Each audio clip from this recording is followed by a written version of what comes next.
in putting the talk together. And I think I'll get a little bit more of an education in the interaction today. So that'll be great. So the focus of the talk is really to, it would appeal to, I would say, a few different audiences. So one is, if you were considering a career as an investment manager or an investment analyst, I think the talk would be helpful in helping you figure out whether that is the path you ought to go down. And even if you are a person who has some assets and some savings and trying to figure out kind of how to invest those, I think the talk will add some value on that front as well. So most of the material I'm going to present is plagiarized because I have no original ideas.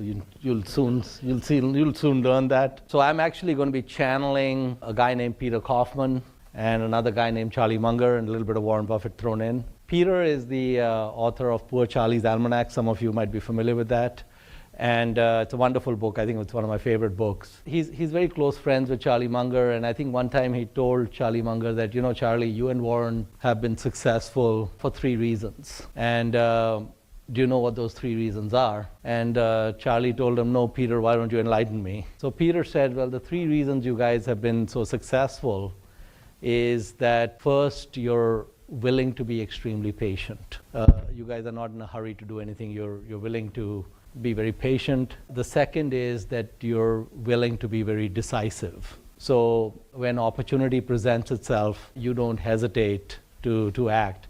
And Munger has referred to this kind of like man with a spear standing there waiting for a salmon to go by. And so he's got the spear ready, and he's perfectly happy waiting there for hours, and then a big juicy salmon goes by and he spears it. And so extreme patience coupled with extreme decisiveness.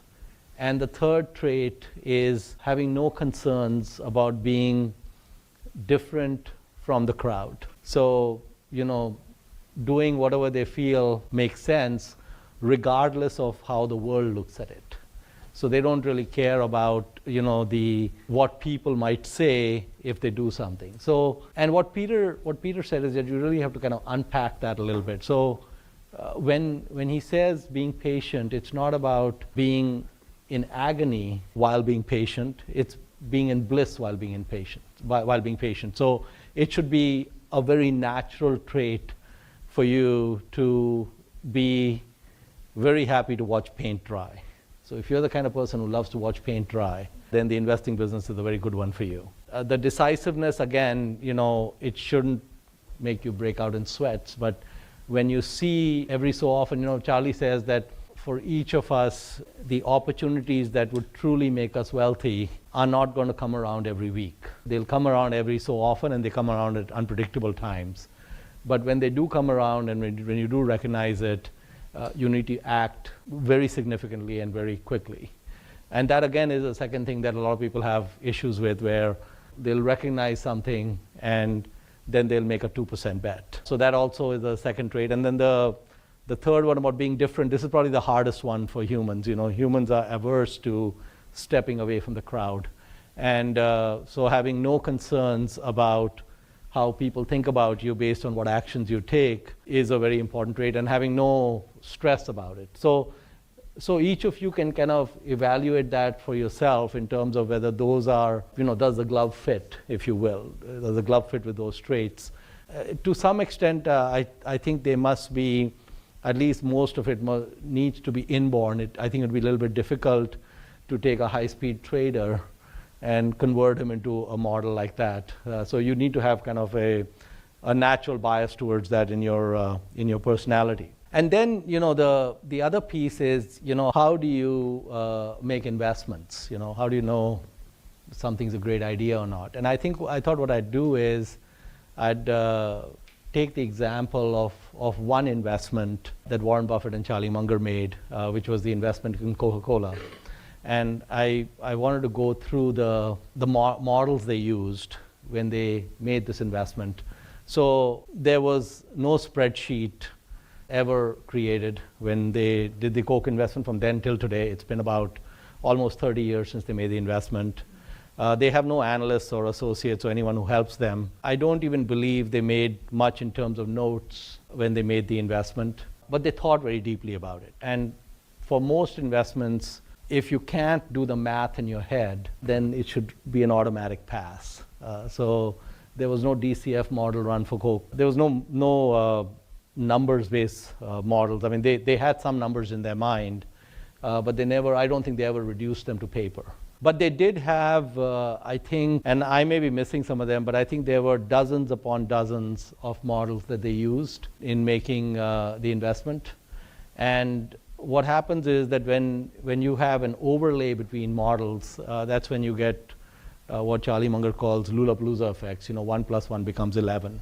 And so it's really kind of the interplay between the models that lead to kind of the aha moment and such. So Charlie Munger had given a speech to a group that basically elected to be secret. They told him not to disclose the name of the group that he gave that speech to.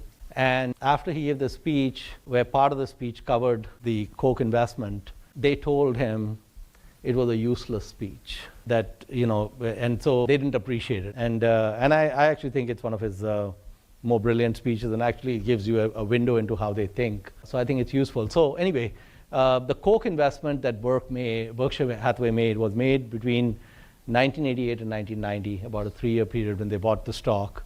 And at the time, they invested about $1.3 billion into Coke, and $1.3 billion at that time was approximately 1/4 of the book value of Berkshire Hathaway. So they made a very significant bet. I mean, you think of an insurance company taking 1/4 of their equity into a single stock, and that's what they did at the time. And the last bit of Coke that Warren bought in 1990 was bought at about 25 times trailing earnings. So it wasn't cheap by traditional metrics that you might use. But on many fronts, they considered a no-brainer, and obviously they've now not touched that position for almost approaching 30 years. And I don't think they're going to touch that position even well after Warren and Charlie are gone from the scene. So I don't think the Coke position is going to get touched at Berkshire for a very long time. So why did they make the investment, right? And what went through their minds to make the investment? And so one of the things that Warren and Charlie have said is that if they had not invested in See's Candy, they would have never, ever invested in Coke. So to understand the Coke investment, we should go back to the See's Candy investment, because that'll give us some clues. So in 1972, they bought See's Candy. How many of you are customers of See's? Have you ever had See's Candy? How many of you have never had See's Candy? We have a few unfortunate humans. Maybe you can, next time you're going through some airport, get some peanut butter brittle. That might be a good start. But anyway, so they bought See's in 72, and in 72 they bought See's for $25 million. And the deal almost didn't happen because the family that was selling wanted $30 million for the company, and Warren was already choking at $25 million. He thought the $25 million price was really rich. And the reason why Warren thought $25 million was rich was See's was a company that at the time was generating about $2 million a year in cash flow. They had $8 million in net book value, and the purchase price was $25 million. So they were paying more than 3 times book value for the business. And when the family said they wanted $30 million, Warren just said that, hey, at $25 million and 1 cent, I'm out of here. So you can either take the $25 million or, we'll walk. And they're very grateful that the family didn't walk and sold them the business for $25 million. 12 years later, in 1984, See's was earning $13 million. So in 72, when they bought it, it was making $2 million. In 84, 12 years later, it was making $13 million. The book value had gone from $8 million to $20 million. And the unit volume over that 12-year period had only gone up by about 2% a year on average. So if you look at the See's Candy purchase from 1972 and take it all the way till today, the unit volume growth of See's has been about approximately 2%. The number of pounds of candy they sell every year has gone up about 2% a year over the last, let's say, 45 years or 44 years or so. But their earnings have gone up significantly more than that. It's a private company. They don't disclose the numbers. I would guess that See's is probably approaching 100 million, maybe somewhere in the 70 to 100 million, maybe even more than that, in terms of earnings per year at this point. And California GDP from 72 till now has gone up at probably 5 or 6% a year. So See's did not keep up with California GDP growth over that period from a volume growth perspective. And in fact, even the 2% volume growth that has come in with square footage increase. So their retail space went up by approximately that number, which led to that growth. And Warren and Charlie say that the river of cash that came out of See's funded a zillion other things at Berkshire. So they would, if you ask them today, what is the value of See's to Berkshire? They probably couldn't even tell you, but it would be in the tens of billions. It would be very significant in terms of what it did. And if you were to ask them today that, so Charlie says that we were barely smart enough in 1972 to buy See's, barely smart enough, because he says that, if the family didn't budge to our stupid demand of 25 million, we would have walked. And actually, if you go backwards and think about it, they could have paid 100 million for that business, and it would have been a low price based on what happened after that, right? So it was a phenomenal business. And the only thing Warren did, the only input he provided to management, they kept the same management, Chuck Huggins kept running the company. And the only thing he did was he said that on January 1st of every year, I will send you the new price list.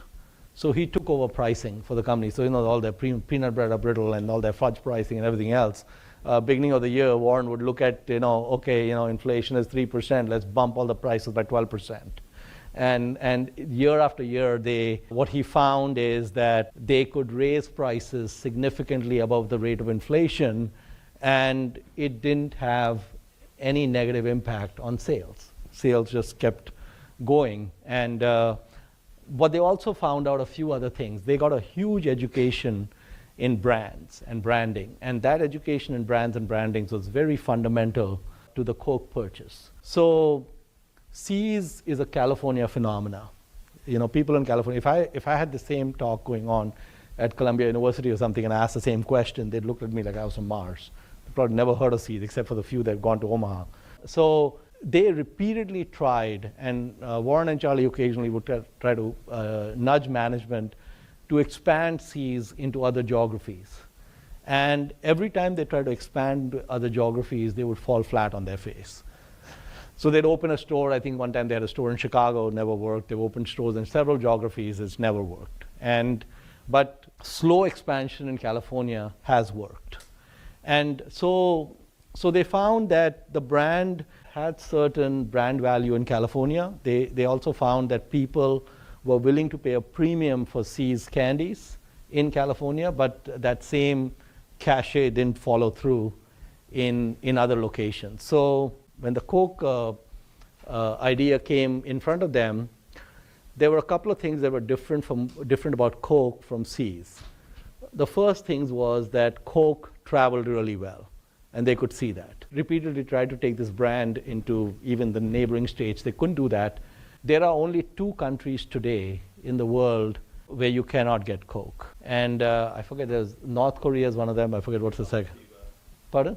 Yeah, Cuba, that's right. So Cuba and North Korea are the only 2 countries where you cannot get Coke today, right? But what they noticed is that even in these 2 countries, if Coke tomorrow started selling in these countries with no advertising, it would take off in quite a significant way, because it's, that brand has meaning even to people who have never drunk Coke before and never seen an ad, because it's so much part of pop culture and movies and whatnot that it's entrenched. So basically what they found is that unlike See's, Coke traveled really well. And Warren studied this phenomena of the difficulty of traveling with See's very carefully, because he was very interested in making See's global. He would have loved for See's to become a global company. And with all the brain power they had, they could never do that. But here was a company that was naturally a global company. The second thing he noticed that was different between See's and Coke, so he's been drinking 5 Cokes a day since he was 6 years old. And so, Coke's been a regular part of his diet for like 80 years or something. So the second thing he noticed was that there was a limit to the amount of fudge you could eat. So as you eat more fudge or See's candy, your ability to eat more of it declines. But with Coke, the lack of an aftertaste means that the ability to consume Coke was quite significantly higher than the ability to consume candy. In fact, a person can consume 5 or 6 Cokes a day pretty much for their whole lives without really feeling like they were having something monotonous. And many of us do that. How many of you have 1 or more Coke products daily? No one admits to having Cokes. So actually you're having other Coke products, you just don't recognize that they're made by the company. They've got like over 100 brands. So the second thing they recognized was that unlike fudge and peanut butter brittle and such, that you couldn't, Coke, you had no aftertaste. And so the volume you could consume and the frequency with which you consume it was quite different. And in fact, even if you compare it to something like McDonald's, which is a very good model, but if you were eating at McDonald's every day, that could probably get to you much faster than consuming Cokes every day. So they noticed that this particular product has this nuance of recurring consumption not really being an issue in terms of purchase. So these were some of the models that they knew about before they started to research Coke. And the third thing they also recognized different between See's and Coke was with See's, you needed retail space, right? So they had to have a See's store and pay rent and all these things to sell it. But Coke sold in all these places where the company didn't pay any rent. It was just sold all over the place. So it had, and I'll go through a little more details about the kind of the capital light model of Coke. So there were a number of reasons why Coke was very capital efficient, far more capital efficient than even See's was. So even though See's in '84 was producing 13 million on 20 million invested capital, I mean, that's a very high return, 65% return on invested capital, really good business. Coke was even better than that. It was a truly remarkable business. So then the second part of the mental models that come in is that Warren and Charlie like to go through long histories of these companies that they study. So with Coke, both of them read every annual report since the company was public. So they read every annual report from 1919, which is when Coke went public, until the late 80s, every single annual report. And they got some insights from reading those annual reports. And one of the insights they got was that from the period of 1919 to, let's say, 87, there had never been a year when Coke's unit or cases sold was lower than the previous year. So through the Great Depression, through the Second World War, through the Korean War, through all the stagflation of the 70s, through all of that, unit case volume just every single year went up over the previous year, nonstop. And the second thing that they noticed was that Coke, which started in Rome, Georgia, went through this major international expansion. So they were repeatedly over the years, they were first only in the southern US, then they kind of spread out to the US and then Canada, and then they started spreading out. And in fact, World War II took them to all the places where the US Army went. And so they saw the whole way Coke entered one new country after another and what happened after they entered the country. So they could see that from the reading of those reports. And what they concluded was that the runway was really long. And I'll get to the runway. So the way they defined the runway from reading Coke is that humans need to ingest water to survive, right? So we need to ingest about 64 ounces of water a day to survive. And humans prefer to consume flavored water over plain water. So at least some portion of that 64 ounces, they prefer to consume flavored versus plain. In fact, Warren's daughter says that she's never ever seen her dad drink water. She says she's never seen her dad drink a bottle of water or drink a glass of water. Never happened. And so Warren, I think 40 ounces a day is coming from Coke. I don't know where the other 24 ounces are coming from, but she says water is not part of the deal. So if you take the 64 ounces that humans have to drink, they figured that at infinity, you'd probably get to something like 50% of that volume gets consumed in one way or another in a flavored format. And you can take that today where if you look at something like Dasani, which is a Coke brand for water as part of that. So, some kind of bottled kind of beverage becomes about half of it. And they felt that Coke could probably take 50% of the flavored portion. So 16 ounces per day per person, which is 2 servings. So they just looked at the unit volume, they looked at the number of servings, they looked at the number of humans, and they looked at that runway, and they said that we've got a long ways to go here. And so you've got basically this distribution engine where you can pump a lot of brands through it, Minute Maid and, Monster and all these things. And world population was growing. So as world population grew, Coke consumption would grow. GDP was growing in countries where GDP is very low. So, if you look at a country like Mexico, for example, the per capita Coke consumption in Mexico is the highest in the world. It's above the US. And there are other countries in the world where they're at 1/100th of Mexico's volume. So Coke would grow as it went into new countries. It would grow as GDP grew. It would grow as per capita consumption grew.